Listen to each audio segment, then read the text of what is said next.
the podcast where we explore top books on leadership, business, and personal growth to help doctors and practice owners build thriving practices and fulfilling careers. I'm Kyle Clutie, joined by my co-host, Dr. Brianna Rue and Dr. Aaron Warner. We're not just doctors, we're passionate business leaders who believe that the right book can transform your practice and your life. Each month, we break down an inspiring book, challenge each other with fresh ideas, and share actionable insights to help you lead better, work smarter, and live well. So let's dive in. Aaron, do you want to kick us off with the introduction of the book? While we wait Absolutely. for Brianna to get logged in. I Can you see hear her me here. now? Are you Oh, she's here? here. She's Hey, here. she's here. I had to restart there. Reboot. Isn't that the worst when you have a technical issue and you call IT and the first thing they say is we'll turn it off and back on, Uh-huh. and then it works for them but it never works for me. So let's jump in. Yeah. So this was another book that I didn't think I was going to enjoy as much as I did. Right. So last month I thought we were going to talk about carrying heavy things on our back, like David Goggins up a mountain, and instead I got a heavy dose of stoicism that I loved. In this book, Robert Iger's The Ride of a Lifetime, I thought it was going to be another Disney book, which are all good, but they're all Disney Mhm. books. Um, Yeah. and for the Disney haters, I'm sorry. Feel free to send all your hate my way. But this was not that, right? I Mhm. really enjoyed the peek behind the curtain into how the magic was made and his experience through it all, especially through the eyes of a growing and maturing leader on his different roles as he went up through Yeah. different organizations, different challenges he faced, different difficult conversations he had to have, the different risks he made. And I am curious if you all's jaw hit the ground like I did when he was like, well, we're going to do this investment. It's going to cost so many billion, and that means we're going to lose so many billion over the next couple of years. Um, Clearly my sense of risk is not at the level of his, but I thought it was pretty insightful. Yeah, and same. I'm excited to dive in and see how we all kind of took it, and we're coming off of Expo. That's kind of why we did it, right? Seeing each other in Orlando. It's so awesome, Kyle, to finally meet Aaron in person, and like the relationships that really do come really full circle, even through a screen. Felt like, meeting an old friend for a really long time. Yep. So we did miss you. We did cheers in your favor. That's right. Good. But it was That's good, my, and I that's think actually, coming off the expo. Yeah. that's one of my questions for Brianna. I heard the side from Aaron when he met you in person and he was raving about you. So can you share like live your first impressions of Aaron finally meeting him in person? I think it was everything I had hoped it would be, and more. I mean, it's just when you become fast friends, and just through shared experiences, and you can just really look into somebody's eyes, and you just know that that's your vibe, and moving forward. Um, Without it really going unsaid, I think there was a moment after that really long day, Aaron, like we both just like sat down at the bar and we just like literally didn't talk for like 10 minutes, Uh-huh. and we're just like still having a conversation, but Yep. just knowing in that moment that it was like, oh my god. Yeah. Yeah. So it was amazing. So Yeah. It was Awesome. fun, and I got to take a picture with the rocket ship. So we're gonna have to talk about that yeah. later in here. Yeah. So yeah, that was Awesome. good stuff. So Well, I have a couple of things that I wanted to that I wrote down. Aaron and we were just talking a little bit ago. Aaron, you said you listened to the book. I listened to the book about a year ago and kind of went through some of my notes in Blinkist. But And um, I read this one, guys. oh, you got it. nice. Nice. It's a good one. I think it's one that I probably will go and buy the copy Hmm. because it's something that I would like. I usually like to buy the copy when it's a good enough book that I will either go back to it or I want my kids to read, as just like, hey, this is a great example of just a leadership journey. And I think this Yep. is, just that. Like if that was my summary of it, that would be it. It's that, yeah, like you said, Aaron, just an unbelievable story of like a guy that grew through challenges, but just how he grew as a leader. And yeah, put politics and all those things that are out there aside, like he has created an incredible company and he has led in a really incredible way, I would say. So, I'd love to kind of jump into our morning routines because we've read enough of these books hmm, to now kind of feel a theme. Hmm. I get in this one, he says, early mornings, it's a vital to create a space in each day to let your thoughts wander beyond your immediate job responsibility, to turn things over in your mind in a less pressure, more creative way than is possible once the daily triage kicks in. And I know many of us have created new routines as we've gotten more in depth with a lot of these books, but we've got the Miracle Morning. I mean, every single book talks about a morning routine, and I know I've changed mine and really have adopted it, and now my internal alarm goes off before my even alarm goes off now. Have you guys adopted a new morning strategy? Um, go ahead, I'm Ray. still on an evening strategy. Yeah, Well, um, you're West Coast. Your day's done at 2. Can we just tell all you West Coast people have it Yeah, you're in right? San Diego. Like let's East let's Coast. no, yeah. I still tell you the best is when I wake up in the morning. I get on my emails at about 8:30, and like problems were already raised and solved before I ever have to check in. Yeah, dude, you Um, got it right. I promise that I still keep working until 5 o'clock Pacific time. For any You of my have to say bosses that that are for all the listening. people listening. So, on the flip side, though, my office is open until late, so my responsibilities with Vision Source and whatnot start at 7 o'clock my time or earlier, and then it goes through. So, it's not always the sunshine and rainbows, right? It does rain twice a year in San Diego, but no, I Hmm. find at the end of the day I like to decompress. When my kids and my daughter's at her soccer practice, and I'll sit and walk, and that gives me a chance to like brain dump everything from the day. Um, Hmm. I want to have a morning routine, but God, my bed just feels so good in the mornings. What about Yeah. you, Yeah, Kyle? the morning routine. I reread. I think I posted on LinkedIn or recently. I read. I had a lot of people telling me I should read it because just friends that I've talked about morning routines with. But it's what's the Miracle Morning. It's a great book, and it was kind of helped me rethink about my morning routine as well. But for a long time now, I love early mornings. Like I'm a farm kid. I mean, I grew up waking up early, helping my dad. Then in college, I was loading FedEx trucks at 4:30 in the morning before classes and that. Wow. So I've carried that on. So I'm probably I don't know if I even want to share how early I wake up every day, just because sometimes I don't want people to I don't know. Just it's Hey, there's a early. no I judgment like zone here, Kyle. You got to Yeah. say that's it right. now. My morning clock or my alarm goes off at 4:09. And oftentimes I get up earlier by around 3:50, 3:55, Wow. and I go into my reading time. That's where I like to study and plan for the day for about an hour. And then I usually like to get about an hour of working on some sort of a lecture or project, or just deep work. If you're familiar with Cal Newport and his book on deep work, where it's just like you have 60 to 90 minutes where you just pour into one thing only. And that's what I like to do from about 5 to 6 a.m. I do that. And then I'll go for a run or lift weights from 6 to 7 and then move on with my day after that. But I try to keep, like you said, Brianna, I try to keep, and that's what he talked about in the book, is that, I try to keep to my plan, right? So I try not to, sometimes I get hijacked, sometimes you open up email and something comes in, or you see a text that comes through overnight, and you start having to solve problems, urgent problems. But for the most part, I like to, work on my, the next best project. That's What cool. time do you go to bed? Yeah. When Aaron's just getting off of work Eight at thirty, 2? 9 o'clock. Yeah. 8:30, 9 o'clock usually. So I'm not very fun.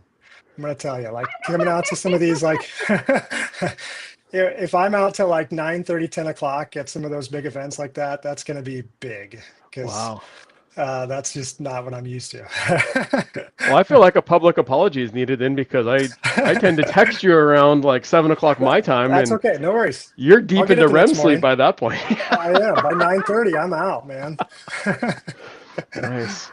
Oh You know my what's God. what's interesting about what you just shared, and Brianna, I know how much work you do, and jumping back into the book is there's so much that happens behind the scenes on leaders and those that are visible. Because it's really easy to say, hey, I want to be like Kyle, right? Or Kyle gets all these opportunities to speak. You were just on a 3-hour CE educational webinar the other day that was fantastic.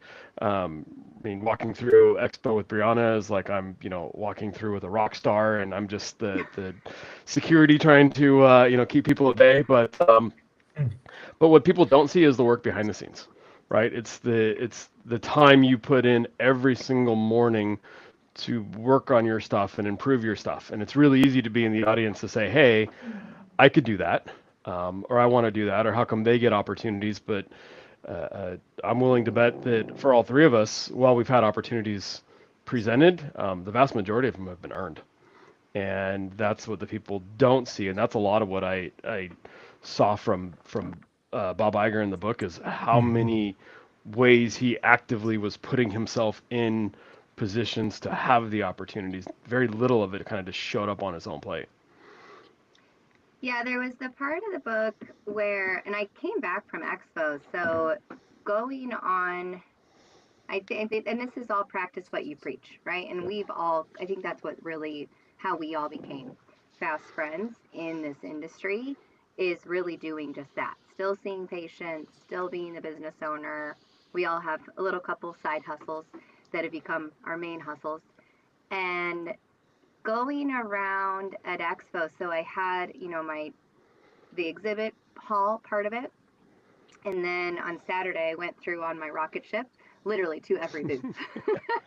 We took a picture.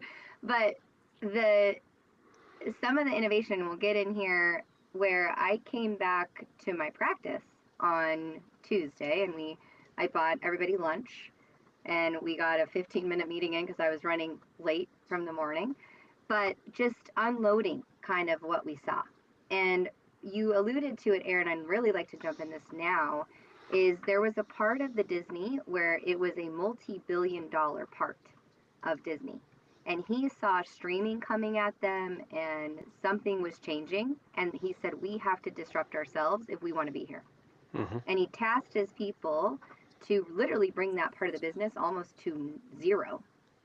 And I asked my team, you were two, Aaron, were there, where there was a $200 million investment from Meta into smart Yep. eyewear. So smart eyewear was really kind of all the rage at things. They sold over 2 million pairs of Meta glasses. Almost none Wow. of those coming from private practice, by the way. Yeah. So when I came Wow. in on Tuesday, I tasked my team. I said, why don't we have these? You know what some of the responses were was, well, they can't use their insurance to put lenses in them. Aaron, you and I have talked about that. Yep. We don't have a lab other than this one to send it to. Like, these are the hurdles. Mm-hmm. And then I took it a step further, thinking, just coming off the book, 90% of our income right now comes from selling what we prescribe. What if that part of our business, and I'm going to say something that's probably not going to feel good, what if that went to zero tomorrow? Yeah. Because that's what's happening. Like, we're not being there for our patients the way that they want us to be there for them. Could we all survive on what we're charging, how we're fitting patients, how we're taking care of them? I think we're onto something with the way that, Kyle talks about it with medical versus vision coding, right? We don't have to do all of this in one visit, but we're trying to force too much into that visit and giving a lot at the expense of ourselves. Mm-hmm. So that's really what I'm taking away from Expo is, and I say this all the time, the disruptors can become the disruptees, but we're not moving fast enough, guys. Nope. I think another.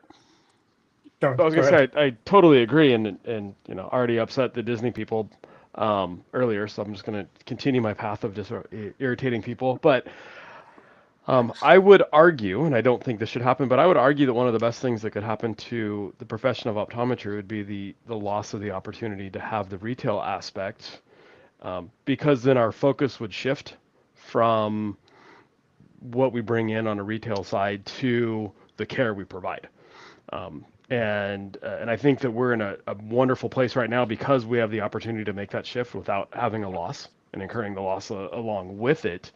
Mhm. But when you take care of the individual, it shifts your focus. And what your team said and what my team has said before, because I got pushed back when we brought in Meta, right? We've had it for a year, and Mhm. quite frankly, I'm a better doctor because I have Meta, right? And if you're under the Mhm. age of 35 and you walk in and you see it in the optical, the little stand there, right? I instantly become a better doctor because of the perception Mhm. that I'm engaged with technology, and I don't bring it in to make millions off of it, right? It's a nominal profit margin, and quite frankly, we don't sell a whole ton, but the ones we do sell, it's a cool novelty thing for the most part that people get, and they're fun to play with if you haven't played with them.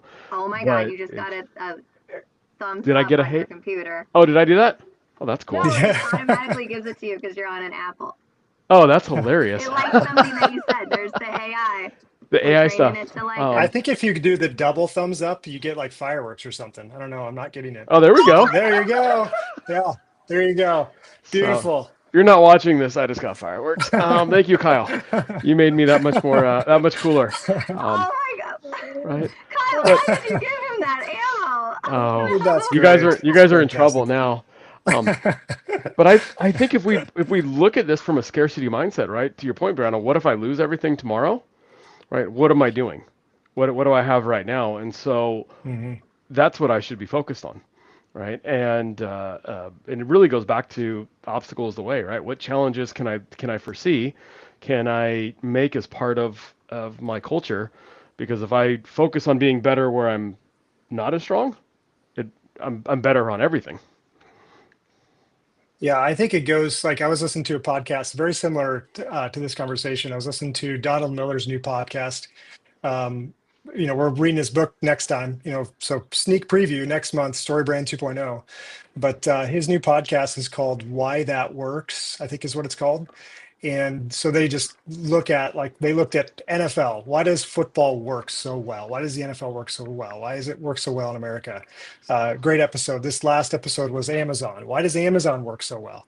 And what they talked about is so similar to this is that Amazon is just so, excuse me, obsessed. They're so obsessed about the customer.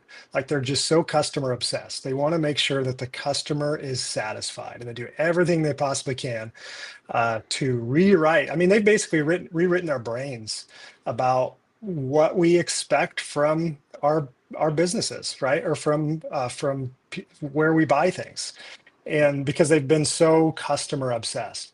And it got me thinking similarly to this, and that's the example of Disney as well, of like we have to be more customer obsessed than we are. I think our own systems, our own protocols, whatever you want to call it, our own ways about our, handling vision and medical and all those things, all the things we do in our practice, we tend to just get stuck in, oh, it's just we're victims of the system. Nothing's going to change versus like, Yeah. hey, Ray-Ban just created this really cool pair of sunglasses, the Meta, and they teamed up with Facebook.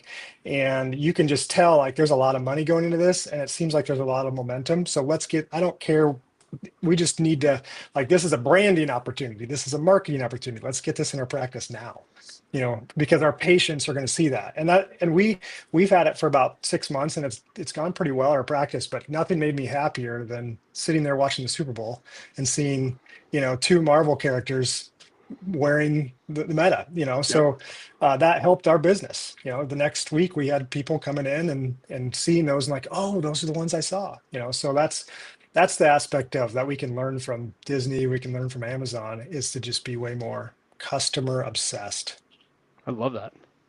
And we alluded to that on the last podcast a little bit, on practices that are super, super successful and the ones that are really struggling. And it really comes to, are you patient focused first or are you team focused first? Hmm. Right. And so that's, again, what Disney is. They don't leave anything up to chance, everything is planned, but we're constantly doing that. So, like, we just invested in 4 slit lamps. I didn't have to do that. Right. We did that because, again, elevating the game. And he says, are you in the business of playing it safe or are you in the business of creating possibilities for greatness? So he Mhm. really didn't put up with mediocrity at all. and you have to be prepared to do the work. So he said, this comes to ambition. As a leader, you want those around you to be eager to rise up and take on more responsibility, as long as dreaming about the job they want doesn't distract them from the job that they have. Don't let ambition get you too far ahead of opportunity. So that, again, I think is where we have to elevate those around us. And we weren't taught to be leaders in school, right? If we look at how we got here. And it is something that you really do need to work on. Yeah. Daily. Yeah. And how you're speaking to yourself, how you're speaking to others, and what you're allowing to happen around you. Yep. Along that line, and what you brought up with like the challenge on bringing in meta, right? Because your team immediately identified the roadblocks. It was like, hey, sell me this Maui Jim sunglass. And we were like, what? Yeah. God, I rehashed that story again earlier today. But we focus so much on, I think it's human nature, right? How do you survive the saber-tooth tiger? By being afraid of things. But we focus on the negative, and one aspect that he said in the book, and I think it was in the same area where you talked, you just quoted, but he talks about looking at challenges as problems needing to be solved. So instead of saying, hey, it's not on insurance, or hey, I can't use that lab, like, well, cool, now I've got a puzzle that I can solve. People pay money to buy puzzle books. People pay money for to play games where you have to solve problems. Why are we now avoiding it when it comes to work, when there's a financial reward for solving that problem, in addition to just the satisfaction reward of identifying a problem and then just solving it? That's kind of fun. Well, and he went against Aaron. So what he said too is we've all been taught in a lot of books too, if you have a problem, don't come to me with a problem without a solution. Yeah. That was never his response. No. Because he wanted people to be able to brainstorm. So if you actually have that mentality, which a lot of other books teach, is you're never going to know that there's a problem because they're scared to bring it to you because they don't have a solution. So do you have a forum that allows problems to be aired, so then you can come up with a solution together? Yep. You remember when where would he be too? Like you talked about, the obstacles the way mindset of seeing that adversity as an advantage. Like, what's the advantage in the adversity? Where would Disney be if Bob Iger had pushed through and come up with another plan and made that phone call to Apple? What's Steve Jobs, right? Yeah. Steve Jobs basically like laughed at him. No, we're not merging together. You're not gonna buy me. That's crazy. And then, Bob Iger comes up with this plan to buy him out for like $6.5 billion. And, most people would be like, nah, that's not going to be worth the effort to actually buy, or not, did I say Apple, buy Pixar. Pixar, yeah. So, I mean, and that to me, like, that was probably the most shocking thing for me of the entire book, of just how he was able to, like, if he had a genius, it was working with really strong personalities and being able to appease them, essentially, right? Like Steve Jobs with Pixar, Lucas Marvel. with Star Wars, making Marvel, the guy that owned Marvel. There's another one. I think there's like 3 or 4 where he had to make Fox unbelievable negotiations with those guys to make it happen. And Disney would not be where it is today without, like, you think like, oh my gosh, there's so many, Marvel's underneath that, Pixar, you've got Star Wars, you've got so much underneath that umbrella now. And it's all just because you look at the background of it. It's just conversations and thinking big and trying to piece all those things together. That was most impressive for me. Yeah. And how he did that too was going in with really sheer respect and not undercutting any of those deals, in being really upfront and blunt, not to discredit their, it's kind of like, look what's happening in our industry, right? You've built this beautiful practice. Now P is going to come in and do what? And they're like just undercutting and taking that heart away from it. So when he did all those deals, he knew he was dealing with somebody's baby and was going to get them the most that he could for them, not a deal for Disney. And I think that was really cool. And then the very beginning of the book, he talked about It took them 18 years to build the Disneyland in Shanghai. Cost them $6 billion to build over 963 acres. And the day before it launched was unfortunately in Disney World when that kid was by the water and the gator unfortunately got him. And he had to talk to that family knowing right here he was opening Disney in Shanghai. So Yeah. just the emotional roller coaster that he was constantly on, and how he met stuff head on. And I think we're not doing that enough. We're not doing that often enough in today's world because you're too scared to hurt feelings. Too scared to hurt feelings or the repercussions. I during that story, and it was that was my least favorite part of the book just because of how emotionally like just heartbreaking it was. But he talked about, hey, this probably isn't the right thing to do from a HR standpoint or a PR standpoint, or the lawyers might not be happy. But screw that. This is the right thing to do, right? And so that's what I'm going to do. That same attitude circled around when he talked about Roseanne Barr and some of the other things that he did. He was never looked for the politically right thing to do. His North Star was what is the right thing to do. I have to tell you, Brandon, though, on the I think my favorite part was how he bought Pixar and acquired that. When he talked about getting the whiteboard up there, I was like, I have that right here. There's Brianna, right? And but how they listed all the positives and negatives, and I was waiting for them to come back and say there was more positives than negatives, and he said the opposite, right? The negatives outweighed the positives, and what I wasn't expecting it. And he said, well, and Steve Jobs said, but let's focus on what we can get out of this, the negative, right? And so even though everything seemed against them, how the two of them as business leaders and cultural icons, did the exact opposite of, I think, what most people would do to play it safe. Yeah, he said a few solid pros, this is Steve Jobs' quote in the book, Yep. A few solid pros are more powerful than dozens of cons. And then he said, when making a decision, weigh every factor, your own motivation, what the people you trust are saying, what careful study and analysis tells you, and then what analysis can't tell you. You can't have big wins without big risks. And sometimes the business side puts too many constraints on the creative side. So he knows that he's in the creative business. He's dealing with, and I think that's what we're dealing, obviously, the book that I publish, right, is the doctor side, the business side, is you have that creative side and then you have the business side.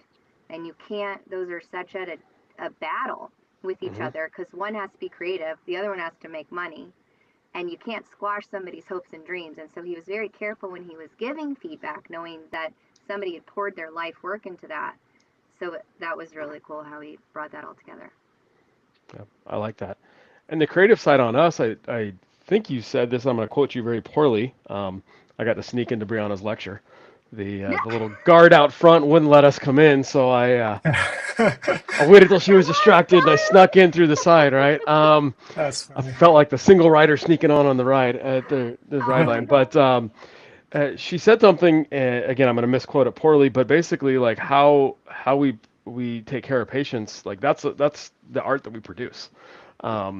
Right, how it, Michelangelo and Leonardo and Donatello, right, not just Ninja Turtles, but they produced really cool art in their own unique way, but how we take care of patients, how we address myopia management, how we address the glaucoma patients or whatnot, like that's the art that we produce.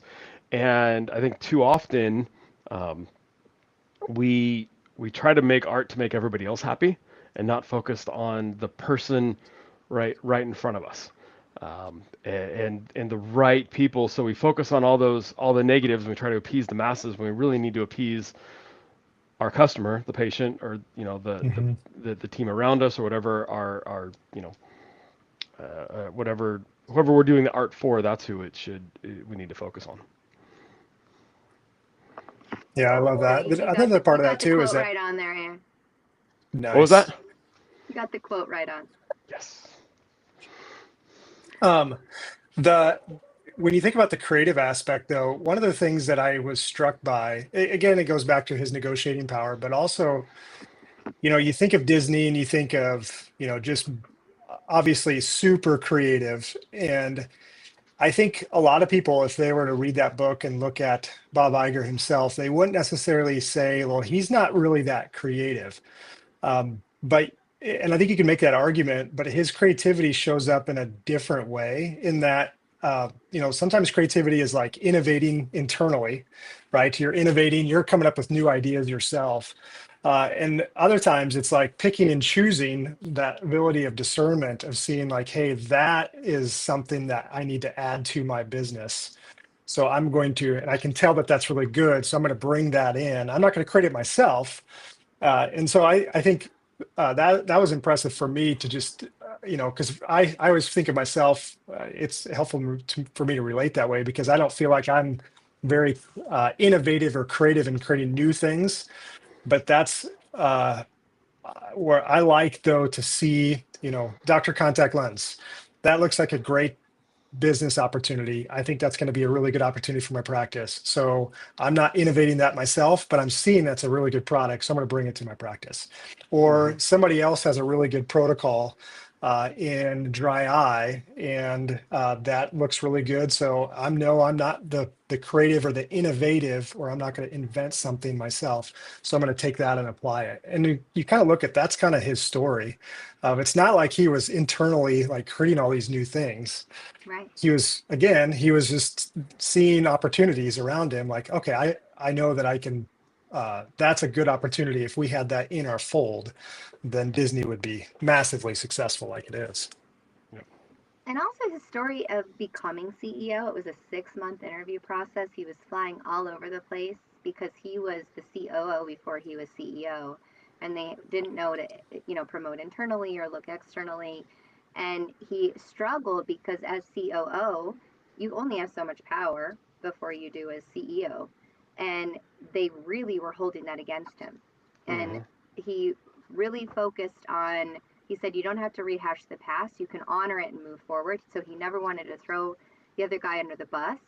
And then he kept saying, he said, I said this till I was nauseous, but I can't do anything about the past. We can talk about the lessons learned, and we can make sure we apply those lessons going forward, but we don't get any do-overs.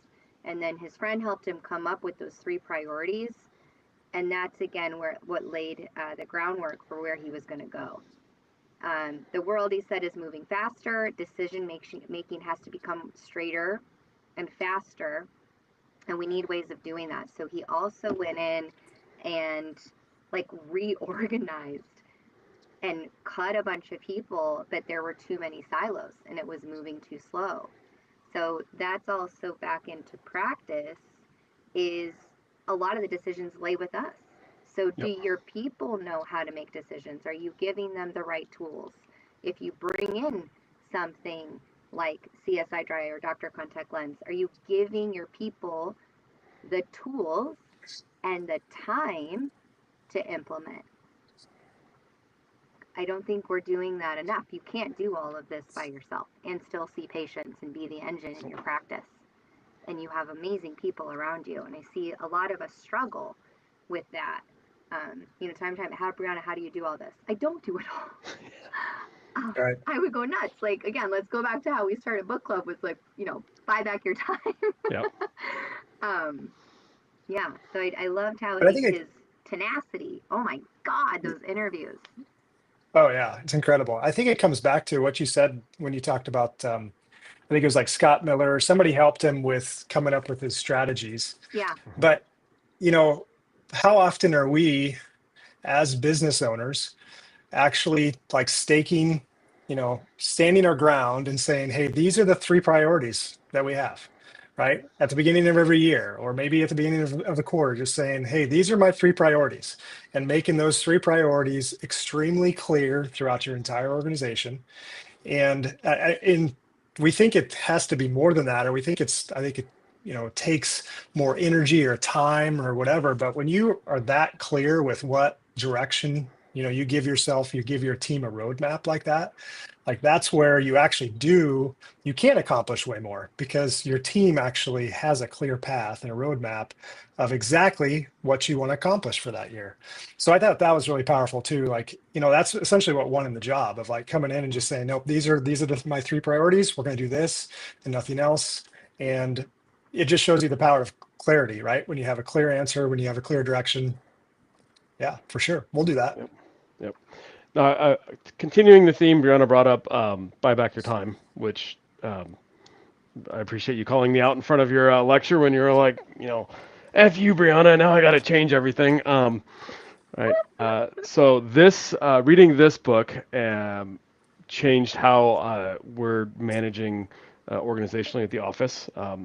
I've been kind of peripherally watching EOS. We run it at Vision Source, and wasn't quite sure how I would implement it on a smaller team, and really the points you guys just brought up of we need a couple priorities. EOS calls them rocks. So what are your 3 rocks this quarter that you're going to focus on in addition to your day-to-day job? And then let's be very clear about it. Let's communicate the priorities down to the rest of the team. He talks about culture comes from the top by taking away just the ambiguity of not knowing what the expectations are and what the focuses are, just sharing all that with your team, and then getting out of the way and letting your team's lead, right? I can't remember what the group was called at Disney, but historically all the decisions pass through this one small little group of people, and they were valuable, but you can't make all the decisions based upon just that small group of people. And once you got rid of that team and dismantled it, how much more creative and innovative the organization was. So we have signed up with EOS. I'm in the process of building it out. He's in Traction. Watch I'm out. in Traction. We're gonna modify it because I think a 90-minute meeting is gonna drive me nuts. I can't sit still that long. Well, but you can get it down to 60. Yeah, no, for sure we'll cut it down. And I'm already getting a little bit of pushback because everybody wants to be in part of everything and the organizational structure, but having a set structure and being clear is feeling a lot better. So once again, and I can't remember who recommended this book, but you changed my life again. So thank you for the disruption. Now you'll have to read Rocket Fuel. It goes behind Traction. Rocket Fuel? It's the second version of Traction. The second? Okay. But Traction was a tough book to get through. I got through it, but because you just have to learn the language of Traction, and then once you do it, pebbles, rocks, whatever you call them. Now they're called frogs in my office. But you, I think too, something to be aware of is priority is a singular word.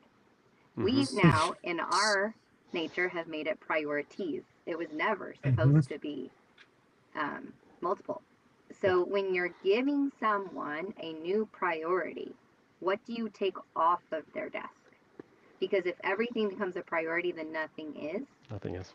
And he said you can do a lot for the morale of your people around you and the people around them by taking the guesswork out of their day-to-day life. A lot of work is complex and requires intense amounts of focus and energy, but this kind of messaging is fairly simple. This is where we want to be, and this is how we're going to get there. And so the quarterly thing, right, you just have your 3 things that you want to accomplish, and it's just saying on task, off task. And then you drop it to the bottom. So, or then, if you need discussion, like if it's on or off task, you drop it, and then you keep asking for it. So, but we're all so decision fatigued from what you like. That's, it's something as simple as like the color scrubs that we're wearing on a daily basis. Mondays is color, Tuesdays is like, we're already taking a decision out of someone's day so they can make better decisions. Yep. So that's something to keep in mind as you're implementing a lot of these things. Look at the decision fatigue, even in yourself. What am I going to do with this patient? What's my protocol? That's why we've made myopia management so easy. Kyle, that's how you've got glaucoma down pat, are these protocols that you don't have to make the decision when the patient's in front of you. Right? Yep. And that just takes practice, but it takes a focus that you're going to get that down. Yep. How you're going to manage dry eye disease, right? There's a million things you could pull. But also, what's the focus for the patient is a critical piece. Having that singular focus. I'm going to jump in real quick. I want to, because we're not the only ones in this conversation. So Lisa jumped in on live chat. So Lisa, thank you. She said, it was a great book. And I learned that, It popped up on the screen. I learned that bold moves are not afraid of failure is the path to greatness. So, um, yeah, not being afraid of failure. Right? How many times are we afraid of what could go wrong? Again, going back to Steve Jobs and the whole Pixar conversation, and we focus on the negatives instead of looking at those few minuscule or minor rather positives and how much they outweigh. Because if you haven't been to California Adventure in Southern California, right, the sister theme park to Disneyland, half the park is dedicated to Pixar, and it's some of the best stuff in the park. Right? You want to see some significant others not like each other. Watch the exit to the story or Toy Story like game where you compete against each other. Right?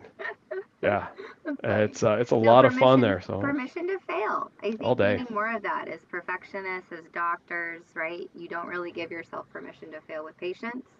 You do have to do that in your business. Yeah. How do you guys let your staff? How do you guys give your staff permission to fail? Because I think it's easy for us, right?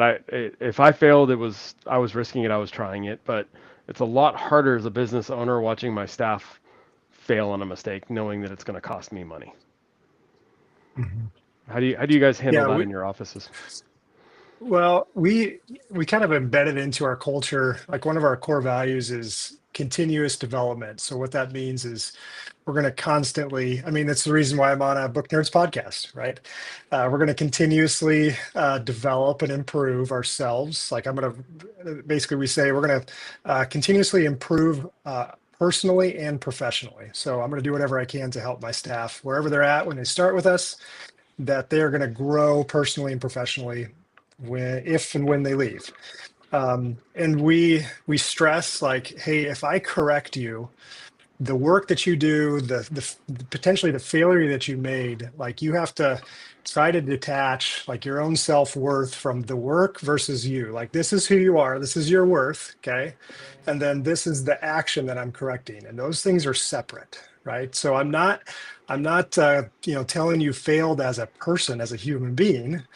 Uh, at all. Your self-worth, your identity has not changed whatsoever. You're still a valuable person, part of this practice, and that doesn't change. But the behavior or the attitude or just maybe the actions that you tried to do at the practice or whatever you did there wasn't incorrect. Now, that only goes so far. A lot of people have a hard time detaching that. But we preach that often, and that's helped a lot of always just like trying to uh, almost preventatively manage, because that's part of it. If you're going to continuously improve, have that part of your core value, you have to fail. Like we have to be open with that, because if we're not going to improve unless we make mistakes, and same thing with patient care, same thing with dry management, all those things, we're going to learn by trying things and failing. And I got to know personally, I have to exhibit that to them, like, hey, if I try something and it doesn't work for a patient with dry eye, like I'm going to detach that from my identity, even though it hurts. Yep. Or if I'm wrong about something, even though it really hurts me personally, I got to detach that as well and voice that to them. I think ours is like you got to have a couple paperweights in the office, right? And I said that in my lecture is you do have to say yes, even though sometimes it's not going to work out. But a lot of that comes to trust. So how I've done it is setting my expectations where I, as a young associate coming into this practice, he gave me that trust because I showed him that I deserved it, right? And I came in and I was painting and I was going to BNI meetings and I was going above and beyond here and there. And that trust is both ways. Respect is both ways. It's earned, and I early proved to him that he could trust me and he could step out of the practice and I could take those. Didn't mean that he didn't let me fall. And I knew moments where he was just letting me fall, but I knew he was going to be there to pick me up and be like, okay, what did we learn from that? But it also goes to accountability, where if somebody would have done something 51% of the way I would have done it, my expectations used to be really high. So I really lowered it to 51% of the way I would have done it. People will surprise you. Yeah. And when you allow them to do that, is you will move so much faster. So those are my things just as a young associate coming in. But you got to take that. Like, you can't just sit here and hope that your book gets full. Like, they didn't do that. So you want rewarded? You want a raise for what? Yep. You're paid on production. Yeah. Like, Yeah. you give yourself a raise. So I think it's understanding that part of it. Yep. I like that. And two things that I heard from you guys and that I pulled from the book and that we do. One is as a leader, now that I've gotten to the point where, I'm responsible for the well-being of everybody in the office, not just the patients, but the team. I really try to put them into situations that I know they can handle that are probably beyond what they think they can handle. Yeah. And my favorite thing to do it is with my fourth year students. I had one a couple weeks ago. We had an emergency coming in. It was clearly a retinal detachment, and at the same time we had a 25-year-old, minus 1.25. And so I looked at her and said, "Which one do you want to take?" And she says, "Well, I want to take the 25-year-old minus a quarter." And I laughed and I said, "You're crazy. Get in with the emergency." And her eyes got really big. And I said, "You can handle it, right? I know you can handle it. Do not come out of there until you can tell me exactly what we're doing. And I don't care how long it takes. Just go do it." At the end of the day, she was like, I'm not really sure. I liked how you handled it." And I said, "Why? Because I was going to let you go down the safe path, or because I put you in a situation where I knew you knew to handle it, and I knew you were not comfortable with it, which solidified the reason I was putting you in there." So you couldn't have failed. I would have gone in and handled it, should you need to, but you're now way more comfortable than you would have ever been had I let you choose the easy path every time. And so she appreciated it at that point. At the time she didn't, I knew she didn't, but I let her stew all day long. And because I wanted that emotion to have that memory with her. And I do the same with my team members, because once they're there, I keep doing thumbs up. Once they're there, they, positive things happen. Oh, I don't have an apple. Mine doesn't do it. Yours doesn't do it? Oh, we'll start a Boo. GoFundMe and bring you over to the dark side. But the other thing that I love about kind of this, and where I think it all pulls together, is he said a company's integrity depends on the integrity of the people. Right? It doesn't matter what you say you are as a company. It matters how your individual people help the person in front of them. So the Ritz-Carlton mentality of ladies and gentlemen, serving ladies and gentlemen, right? How are we treating it? 'Cause it doesn't matter what I say we do. What matters is what Angie or Tanya or whoever at the front does with patients, and they need to know that they've got my back on all those. One thing Right. too, to bring this back to Expo, Venus Williams was speaking, and one thing I took away from her talk was she was so prepared. She said tennis is a game that's so fast, literally you're in reaction mode on the tennis court, and when she was prepared, she wasn't anxious. She was anxious when she wasn't prepared. I love that. So that That's was good. her big kind of my aha moment from her talk. She had a bunch of zingers, like in her. I have a whole. I posted it on LinkedIn. Oh, nice. My takeaways from her, but I'm a nerd note taker. So, Oh yeah, you have awesome notes. Isn't it funny though how unprepared we are as practitioners? I still can't figure out why we got into this rut. But right, if you're a Venus Williams, one of the best tennis players in the world, right, you're out there practicing and warming up ahead of time. You've got a coach telling you what to do and how to improve and what to do, all these things, right? Taylor Swift, I guarantee you she's got a coach, right? And they go back and they do after action reports on how her concerts went, even though she sold out and right? But God help us if we, suggest that another doctor should go sit in your room and watch how you give an exam, or critique about how you gave a presentation. And kudos to Brianna. The first thing she said after we laughed on her presentation was like, "Hey, what did you like about it, and what could I have done better?" Right? To actively solicit feedback. That doesn't Love that. happen with a lot of our colleagues. and I So loved your feedback, by the way. I went into the next lecture and I was like, oh my god, I do that. you haven't done it at all on this call, so it's been Right? this job. Yeah, nicely Right? done. Right? Yeah.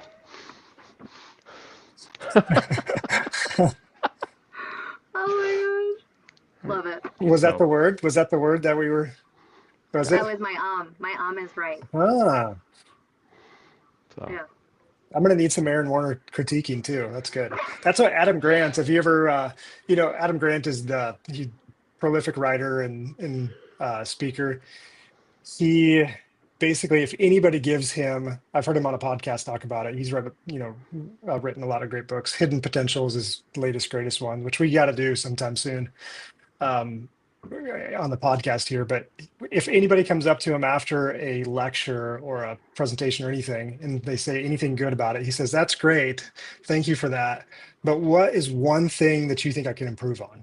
Like, what is one thing that I should do better?" And that's a habit for him to, walk in, step into that discomfort, because that's uncomfortable to do that, Yeah. especially like, when you lecture and present, like it's exposing. I mean, it's fun. I love it, but you feel vulnerable, and when you're Yeah. done with a lecture, there is just this feeling of like, "Ooh, how'd that go? I have no idea," because you kind of get lost in the motion of it all, and you kind of get caught up in it, and then you just kind of you come back to yourself, and then you just wonder like, how did that really go?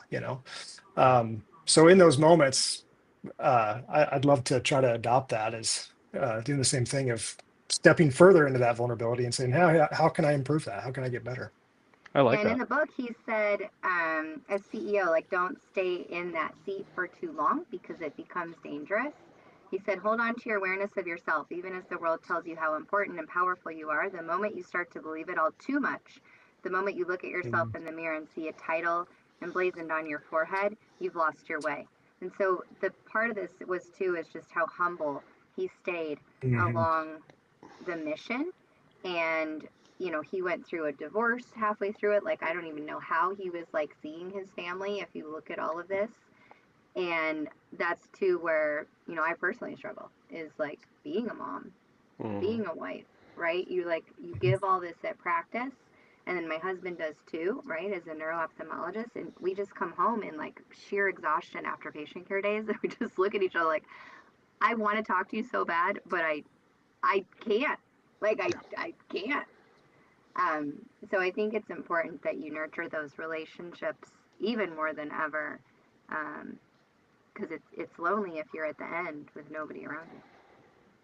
I think that Absolutely. humility is the mark of why he's a great leader, though, don't you think? Like when you look back at how is he able to negotiate, again, going back to the acquisitions, how is he able to negotiate with such powerful egos like Steve Jobs and George Lucas and all those people? I think it's probably because if somebody would have come in there with a huge ego into those conversations, there's no way like those conversations and negotiations would have gone well, right? Like nobody's going to sell to somebody else with that type of a, if they know that that person has a huge ego, and so I think Yeah. it's, humility probably is a core theme of the book and why he's been so successful.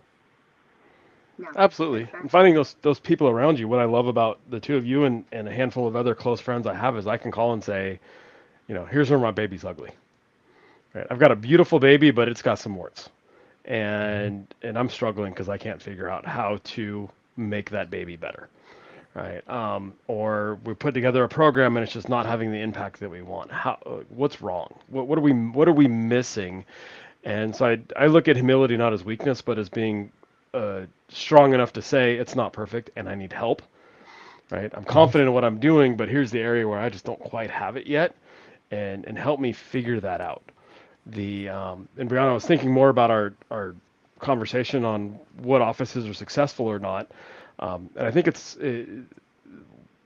would love your thoughts, but certainly the patient focus is number one, not just trying to make things easy for staff, but patient focus. But I would guess too the offices that are willing to hear that, hey, your systems might need adjusting, right? Things aren't just right, and they're comfortable hearing that feedback and appreciative of it, as opposed to immediately being defensive on and protecting the baby, as opposed to recognizing that there's areas to improve. Those offices, I think, would be also, more likely to be successful. Well, I think too, like, you can't really give advice if you haven't really done it. Yeah. So if you haven't sat down at your front desk and answered phones for 8 hours and see if they have the tools necessary to do it, you need to listen to their feedback. Hmm. If you haven't pulled benefits for 8 hours, you need to listen to their feedback. If you haven't ordered contacts for 8 hours and called patients to remind them that their glasses are here, just look at all the functions through it. That also is a big piece to all knowing what your part is. I get to play with all the fun toys in the back, and I'll invest in that. I got to make their jobs easier by giving them the tools and the resources that they need to make their job fun and exciting. So that's one of the games that we play, is what's giving you energy and what's sucking your energy. Oh. And if it's sucking your energy, let's change it. And if it's giving you energy, let's do more of that. So another interesting thing at Expo was in the Vision Monday Summit that that's really cool where AI is going. Like, we just, again, don't be scared of AI. Like, we got to feed AI good things. It's just a mirror of what we're feeding it, Mm-hmm. right? It's, if you're feeding it fear, it's going to give you back fear. If you're feeding it positivity and how it can help you, it's going to be helpful. So everything is a mirror in this world. But in there, it was a guy was on the Tesla website, and instantly his phone rings, and it's a Tesla bot having a full. You could hear it was a little robotic, but the guy didn't pick up on it, that it wasn't a real human. That conversation that this bot had was way better than any conversation a human would have had. And it spoke when it was supposed to, it listened when it was supposed to, and it was matter of fact. How many times does, a patient, I heard it the other day, patient calls, do you take this insurance plan? No, we don't. Like, you think that the bot would have responded that way? Yep. So we get so emotional. And the next day, the guy was driving a Tesla off the lot. So think of this is where these things can go. Mm-hmm. And better service our customers, better service our patients to really do that human interaction. Yeah. I don't know, that That's was cool. blowing my mind though. I was like, everybody in the That audience is was amazing. like, you could hear a pin drop. I'm like, Yeah. what is going on? I need the bot to help some of my glaucoma patients stay on their medicines, right? Because somewhere along the way, there's a communication gap, and I'm failing somewhere, and That's where, like, the meta figuring out glasses, how. and think of all this Yeah. where it's gonna go. Like, Oh yeah, good point. reminders. And another cool thing they did was, when we're talking about innovation and Disney, this is completely illegal what they did, but it was two 19-year-olds. They used the meta glasses and they trained it to facial recognition. And then it'd be like, Kyle would come at me. Kyle loves to talk about medical optometry. This is Kyle Clutie. He practices in this practice with Good Life Vision. He's got however many kids, and his favorite shoes are Nike, whatever it is, right? It would instantly be able to start a conversation. Fast forward to No this. way. So if you're wearing them, the patient comes in, you automatically know that their address is correct, what they like. You could instantly have, I think even Aaron, we were talking about it with name tags. Like, why are our name tags around our bellies? Like, many of us are terrible at names. Like, why are they on our bellies? I kind of use it to hide the belly, so I'm okay leaving it there for a little bit. You work out. You know what's neat on that too? I was talking with my kids. Speaking of kids, 2 points. One, Kyle, I started asking them how I can be a better dad, and that's been a really interesting. Wow. Right. Ooh, what do they say? Wow. You work too much. I get that a lot, right? So trying to turn off the hypocrisy. They love to point out the hypocrisies when I tell them to get off their phone, but I'm on mine. And they're like, and I know you say it's for work, so they've even got like the ammunition ready for my comebacks. But it's been neat hearing it. You got to find the right time. It's never when they're mad at me, right? Because you're ready for that. I'm not sure I'm ready to ask my wife, because I'm sure her laundry list is just she's ready to give it to me. But it's been fun to ask him about that. But I did ask him about like all the privacy stuff, because it scares me that the world can know this much about me. And my one kid looked back at me and said, well, how else is Amazon going to tell me what I should buy and make recommendations on stuff that I want? Or how is Netflix going to like tell me what shows I want to watch? So in their mind, it's all positive that the world knows about them, because you can make my life Interesting. that much more exciting, and you can can create the experience I want to have, as opposed to trying to create an experience that you hope I want to have. And I thought that was pretty insightful, right? It is. And how Man, many look at times this dad knowledge over Good here. job, Dad. well, it's grandpa knowledge now, right? So maybe that's it. The He's Is so there a head advanced now, exploding? Kyle, I don't even know who Aaron is. Is there something? Is there like a background that can go when I do head exploding? Nothing's coming up. Nope.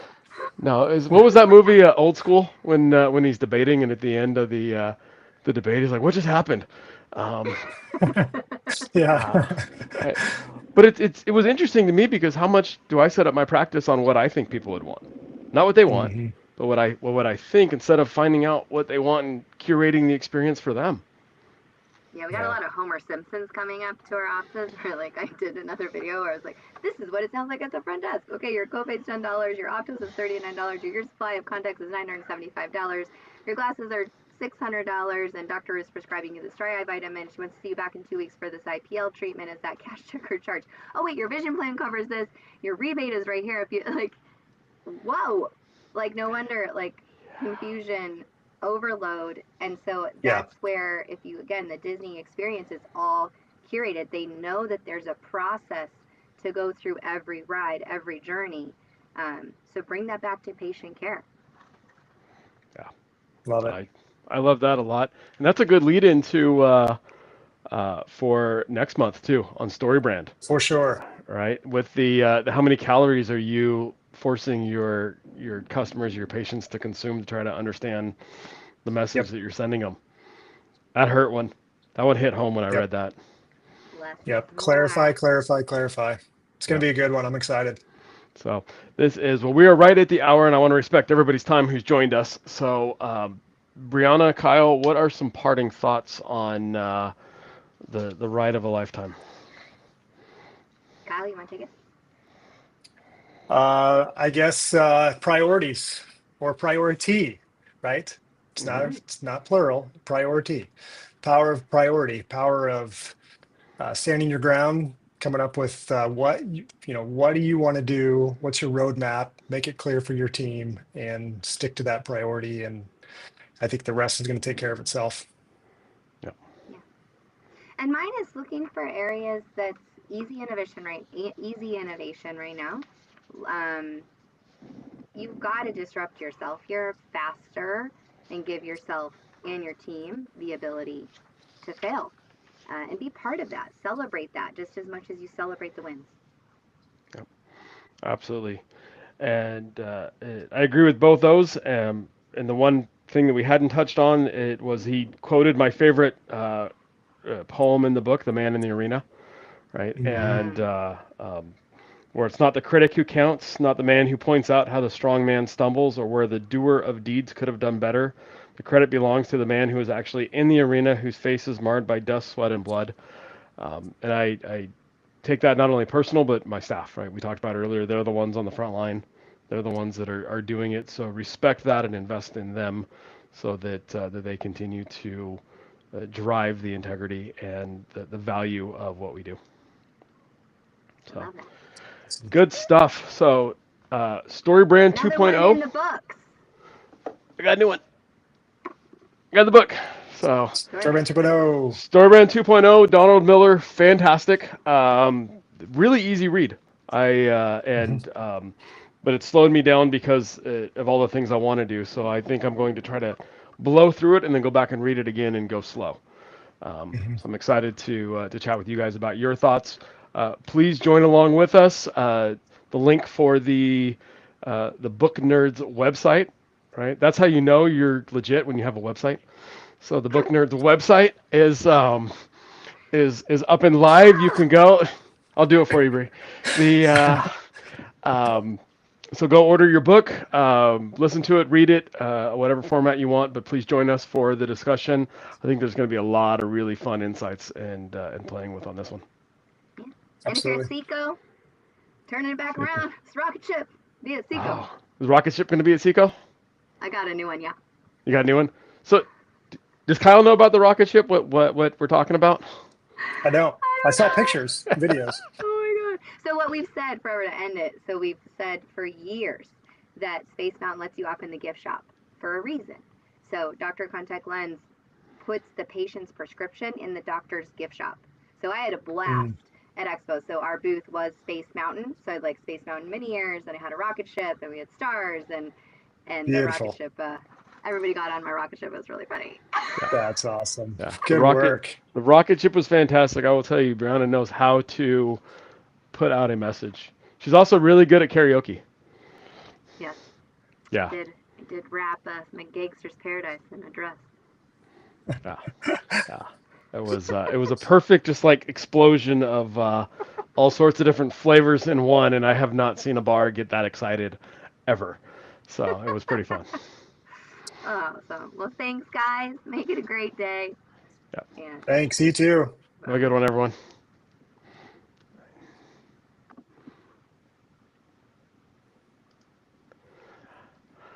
Good stuff. That was fun. that was great. Fantastic.